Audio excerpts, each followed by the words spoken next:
Thank you, Shimon. What I shall try to do is to discuss briefly what I was asked to do, to give some kind of a historical background of changes in the international system from bipolarity to the present system and its effects on nuclear proliferation or non-proliferation.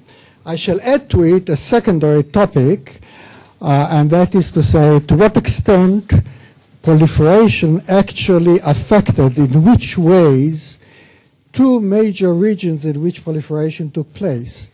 First of all, the Middle East, and secondly, South Asia, where India and Pakistan became nuclear powers.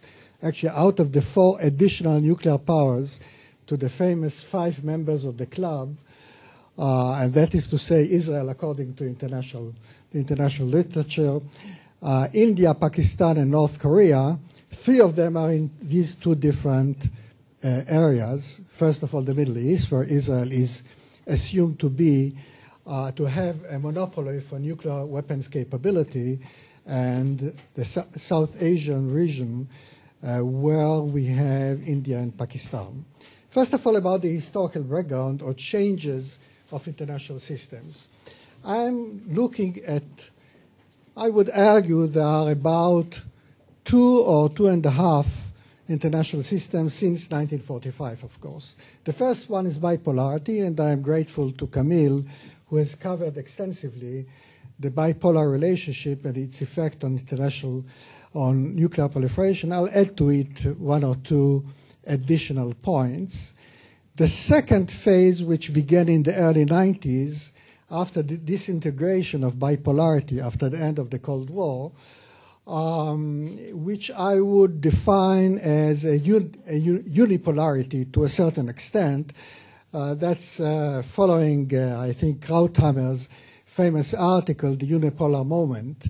And the third one, which is the current situation in which there is a continuation to an extent of unipolarity, but mixed or with a multipolar system. So we have a very complex system at the moment, international system, which comprises both elements of unipolarity, that is to say, the United States is still the most important global power, and certainly in military terms, but not only in military terms, but the only real global power that can lead major international alliances and has a sense of responsibility to international events.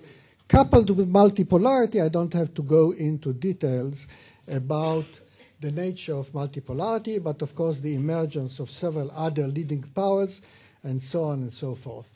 So we have, in fact, if we look historically at the nuclear era, beginning in 1945, we have first of all bipolarity, then unipolarity, and the current situation of unipolarity coupled with multipolarity. And throughout all these systems was a major force which operated on the fringes, and now is much more important, and this is regionalism, or rather the dynamics of regional conflicts and cooperation, which was very influential in terms of nuclear proliferation. This started already during bipolarity and goes on today, and is a very central factor in proliferation. So if we go back at bipolarity, and Camille has discussed it extensively, we had, of course, a system which was marked primarily by conflict, a fierce conflict for the international system, but we had also a major dimension of it, and which I would term carefully or cautiously as cooperative bipolarity, and that is to say the understanding of both superpowers, East and West as well, that apart from their conflict, which was the most dominant feature of their relationship, was an importance or great importance in maintaining the overall stability of the international system, and nuclear proliferation in theoretical terms and practical terms was endangering the stability of the international system. And this was the background, the theoretical, conceptual, also practical background to the adoption of the NPT and to the creation of the NPT regime. I think Camille has pointed out, Shimon beforehand, that in fact this was a period of great success for non-proliferation during bipolarity. But it was a mixed situation because at the same time, more than 20 states, according to some accounts, started different steps towards proliferation. If I'm talking about steps towards proliferation, I think I'll differentiate between 4 different phases. The first phase is an initial intention and willingness coupled with planning and initial development of a nuclear infrastructure. The second phase is the development of an elaborate system or elaborate infrastructure for nuclear weaponry. The third phase is, in fact, acquiring a nuclear weapon capability, but without a declaration or a test. And the fourth phase is a declaration or a nuclear test. And in fact, already during bipolarity, more than 20 states started their initial moves towards proliferation, primarily, most of them in phase 1 or 2. 4 states moved over possibly to phase 3, and this is Israel, again, according to international literature, and then possibly India and Pakistan that assembled already a small nuclear arsenal already by the late 80s, according to some sources, and of course South Africa. So we had 4 states that already during bipolarity moved towards phase 3. However, 17 states gave up their initial willingness, planning, and building of a nuclear infrastructure. So this is very significant, and this is an indication or a demonstration of the success of the non-proliferation effort conducted primarily by the 2 superpowers within the framework of cooperative bipolarity. There were 3 mechanisms, in fact, that created or allowed for or brought about this major success of stopping or halting 17 states from going ahead towards a nuclear capability. The first one are defense alliances. One has to remember that defense alliances, the Cold War defense alliances, were a major non-proliferation instrument. And I think this is important to remember. The second one was the NPT regime, which Camille has already elaborated on its significance, importance, and contribution in halting proliferation. And the third one, which operated in some of the cases, was the self-realization of new proliferators or potential proliferators that, in fact, their national security will not be well served by moving ahead into the third phase or the fourth phase. That is to say, in actually acquiring a nuclear weapons capability. Partly because they were concerned that if they did acquire it, then their potential opponents or actual opponents will acquire it as well, and this would adversely affect their security interests. And there were several other reasons. So we had 3 mechanisms during bipolarity that operated against proliferation. Now, if we move to unipolarity, to the second regime, which began in the early 90s, again, we had several successes, several disarmament measures, primarily South Africa that rolled back. And we had, of course, and this is a special category, the cases of Ukraine, Kazakhstan, and Belarus. Belarus is less important, but Ukraine and Kazakhstan that disarmed. And then later on, during unipolarity and the current state, we had several other demonstrations, or not demonstrations, examples of halting proliferation, and this is primarily by activity from the outside. And these are the cases of disarming, forceful disarming of Iraq, Iraq, not forceful but by diplomatic means of Libya, and Syria, lately in 1907. I think these are the examples of halting proliferation through an additional mechanism of external involvement, external operation. So if we look now, if we go back and look at the whole period, the whole nuclear period from 1945 until the present, I must say that, and we are worried, and rightly worried, about the NPT regime. We are worried about the possibility of future proliferation and so on. But it seems to me that overall, one has to look also at the half-full glass, and that is to say that in addition to the 5 nuclear powers, the members of the club, only 4 states have in fact became nuclear powers out of the 190 members of the United Nations. And I think this is a very significant and interesting feature of the international system. Only 4 states, and that is to say Israel, India, Pakistan, and North Korea, out of which 3 began already their activity during bipolarity, but went on. And there is a major difference between 1 and 3, between Israel and the other 3, and that is India, Pakistan, and South Korea, and North Korea, sorry. And that is that Israel remained in the undeclared category, in the 3rd phase, did not move from the 3rd phase to the 4th phase. And I think this is a very important distinction between Israel and India, Pakistan, and North Korea, on the other hand.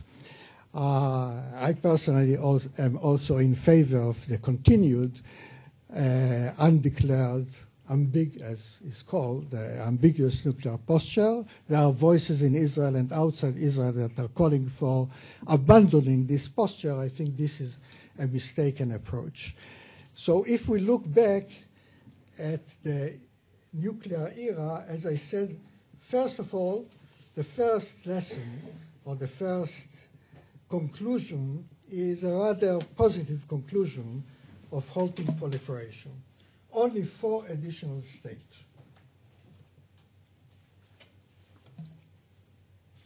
We do have, however, to recognize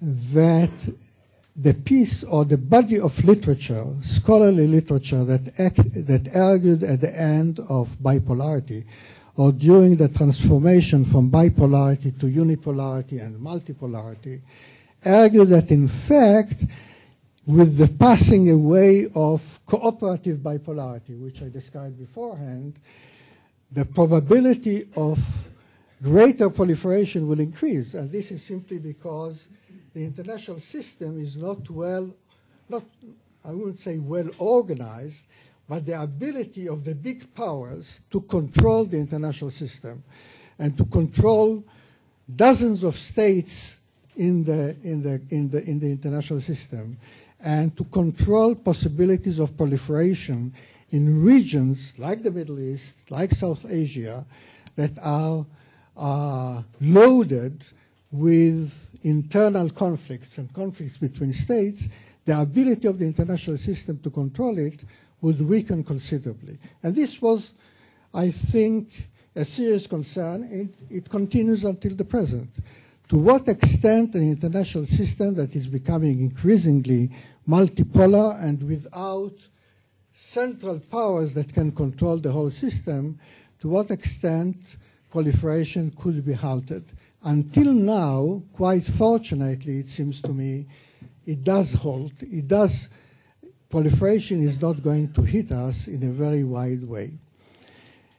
Let me just add one note about the NPT regime, and then I'll say something about stability of a nuclear Middle East in 5 minutes. So I'll leave the NPT aside. It was discussed already and will be discussed. Let me say 2 things about the Middle East and South Asia where nuclear weapons, where proliferation did take place. First, about the Middle East. Israel became a nuclear power some time ago. According to the international literature, sometime in the late 60s, early 70s.